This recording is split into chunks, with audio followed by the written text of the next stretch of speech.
말하고 나 고소하고 그래 끝까지 가보자. 야, 네가 죽던가 내가 죽어야 이 싸움 끝나니까. 사직서 안 된다고요? 사직서 안 된다고 산으로 끌고 가서 너 100대 맞고 야, 너 집에서 모르게 죽여버린다고.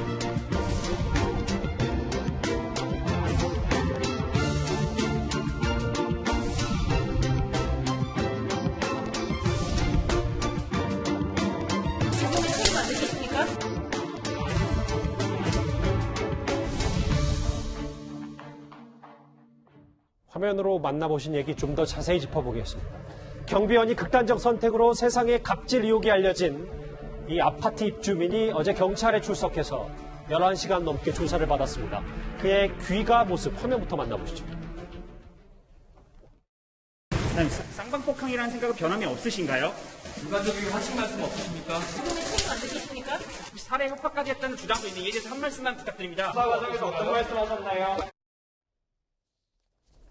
일단 김태현 변호사님.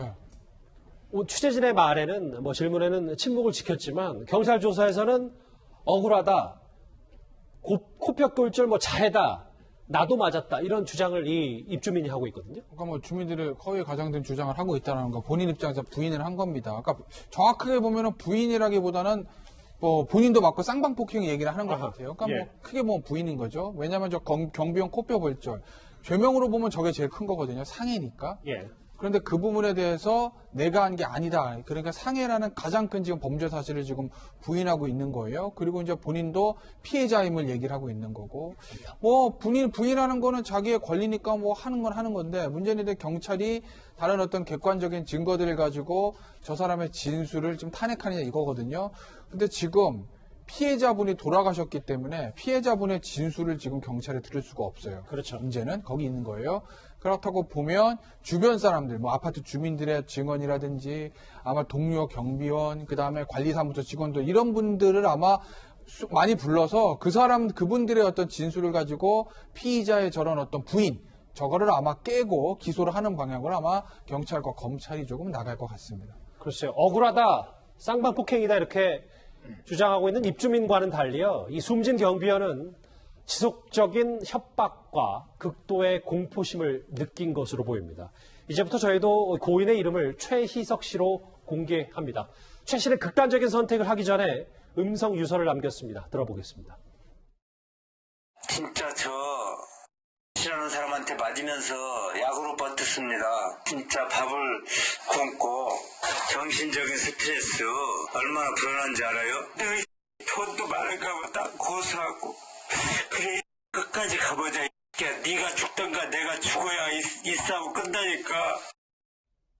그럼 최희석 씨의 조금 더 구체적인 음성 유서 목소리 하나 더 들어보겠습니다. 사직서 안 됐다고 산으로 끌고 가서 너 100대 맞고 야, 너 집에서 모르게 죽여버린다고. 고만 질리는 얼굴입니다. 겁나는 얼굴이에요. 저같이 마음이 선한 사람이 얼마나 공포에 떨었겠습니까? 글쎄요, 장혜철 평론가님. 요즘 여러 가지 생각들이 좀 많이 교차를 하는데, 곰은 즐기는 얼굴이었다.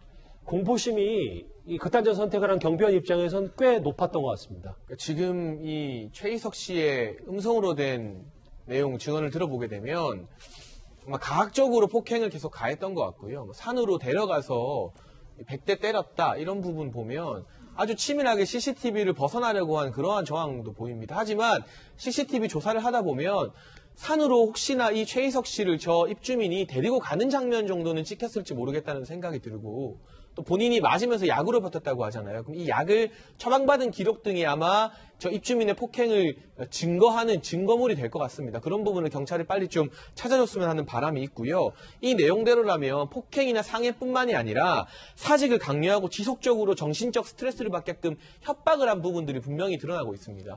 이런 내용들이 이 경비원 최희석 씨의 사망에 뚜렷한 인과관계로 작용이 되었음을 우리 수사기관에서 반드시 밝혀야만 이 죽음의 억울함을 그나마 조금이라도 풀어주는 길이 될 것 같고, 다행히도 입주민분들이 적극적으로 증언에 나서고 그 이전에도 여러 기록이나 도와주는, 또 고소를 함께 해주는 부분들이 다 기록으로 남아있던 게 그나마 천만다행인 것 같습니다. 그런데 상식적으로 수많은 입주민들이 굳이 있지도 않은 일을 지어내가면서 같은 입주민에게 불리한 증언을 할 이유가 뭐가 있겠습니까?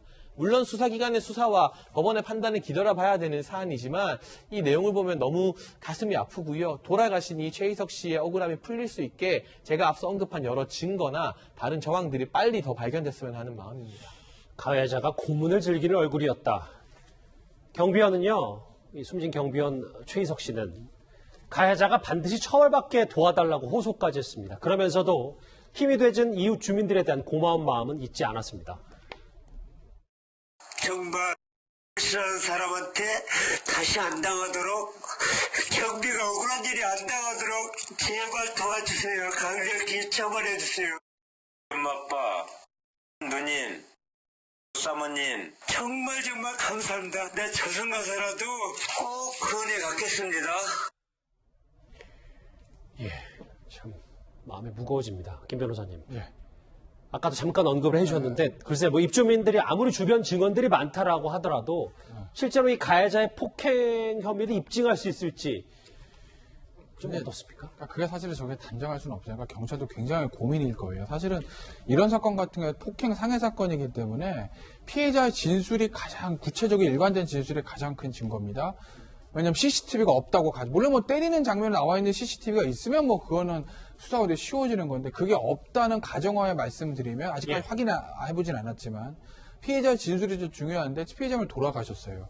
그 부분 피해자의 진술을 어떻게 확보할 수가 없어요. 그렇기 때문에 아마 그게 굉장히 좀 어려운 측면이 될 거고 그래서 주변 분들의 증언이라든지 그리고 모르겠습니다. 지금 공개된 일종의 음성 유서에 내가 언제 어디서 저 사람한테 맞아서 코뼈가 골절됐습니다라는 내용이 있는지 제가 그건 모르겠는데 그런 내용이 있다라고 하면 돌아가신 분의 그런 진술도 뭐 일종의 신빙성을 좀 얻을 수 있을 거예요. 그러니까 그런 것들을 조금 종합을 해서 판단을 해봐야죠. 지금으로서는 사실적 코뼈 골절 부분을 수사기관이 입증할 수 있을지 없을지에 대해서 제가 단정적으로 말씀드리는 좀 어려운 측면이 있죠. 전국민의 공부를 자아낸 이 경비원을 향한 갑질 의혹 관련 소식, 이른바 음성 유서까지 들으면서 하나하나 짚어봤습니다.